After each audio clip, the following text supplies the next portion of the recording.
Добро вечер. Почитуван подпредседателе, почитуван председателе на владата на Република Македонија, кој што има министри кои што работат 24 часа. Еве, еден од министрите кои што никако да успеете да го обезбедите, а сакав да поставам прашање Љупчо Николовски и сега не ви е овде, меѓутоа ќе ве ослободам од таа врска вас и сега ќе го замолам подпредседателот, ако не успеа премиерот да го обезбеди господинот Љупчо Николовски, кој што е познат по однањето, да се обиде подпредседателот на собранието да го обезбеди овде човекот кој што работи 16 часа, а не овде да го слушне пратеничкото прашање. Ќе ве замолам подпредседател. Јас го видов вице-премиерот тука беше, го повикувам ако е во зградата да влезе во салата, но во секој случај тука ви е и председателот на владата, така да деловнички имате апсолутно можност се што сметате дека треба да му го поставите како прашање на вице-премиерот, можете на председател на владата, но видов дека е тука. Повелете. Тука е. Сепак бил тука. Да. Значи, еве пред да ги поставам прашањата до оние до кои што се насочени, имам две прашања за вечерва. Најавивме дека ќе работиме до 19 часот. Мора да констатирам во стилот на председателот на владата дека навистина владата вака добро изгледате убаво, опуштено изгледате, чудно за една држава која што е во рецесија, чудно за една држава која што успеа да ја зголеми невработеноста за 51%, чудно опуштено изгледате за држава која што има набавено 0 вакцини, чудно опуштено изгледате за влада која што не доби ни евро од поддршката од Европската Унија затоа што за помошта не аплицирале. Иако сите изгледате добро, сепак најдобро изгледа и сунчаниот на дубајското сонце, господин Љупчо Николовски, и за него ќе биде наменето второто прашање. Да ги започнеме пратеничките прашања со прашање. Ако сакате уште еднаш, првото прашање. Првото прашање е за министерот Венко Филипче, второто е за господинот вице-премиер за борба со корупција и криминал, господинот Љупчо Николовски. Првото прашање до министерот за здравство Венко Филипче. Дали имате намера да ги декласифицирате информациите за тоа кој се е вакциниран и со онака ограничениот број на вакцини, затоа што се погласни се шпекулациите во јавноста дека се потребуваат и дека не се почитува националниот план за COVID-19 вакцинација. Македонија во регионот е помеѓу последните земји кои што започна со имунизација. Македонија располага со 11.000 дози, од кои 8.000 се донирани од соседна Србија, а другите 3.000 дози се донација од Русија. Иако министерот за здравство Венко Филипче на почетокот велеше дека Македонија ќе стане меѓу првите земји во кои се вакцинираат здравствените работници од ковид центрите, тие сепак извисија. Поради тоа, бараме од Собраниската комисија за здравство, а еве и во пратеничко прашање од министерот, да одговори дали има намера да ги декласифицира овие податоци со цел да ставиме крај на шпекулациите дека не се почитува националниот план за COVID-19 вакцинација. Овде ќе завршам со првото прашање и имам едно прашање за господинот вице-премиер Љупчо Николовски, а тоа е: што презема вице-премиерот за борба со корупција и криминалот во врска со скандалите поврзани со највисоки функционери кои што седат веднаш до него? Едниот скандал е што презема со ангажирањето на дронови од фирмата на партнерот на министерката Мила Царовска.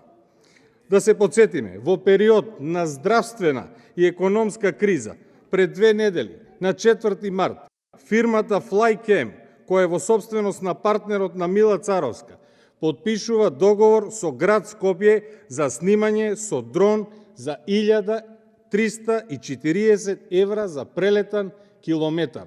Не станува збор за денари за јавноста, 1340 евра за прелетан километар квадратен над Скопје, односно тендер во вредност од 1 милион денари. Истата фирма во мај 2019 година е ангажирана за снимање на диви депонии во Скопје за приближно истата сума од 1 милион денари за една година. Значаен е фактот што и 2019, кога беше ангажирана фирмата, исто беше изборна година во која што се одржаа претседателските избори. Дали вице-премиерот за борба со корупција и криминал провери која е вистинската причина да сега, во изборна година, градоначалникот Шилегов да спроведува ваков проект?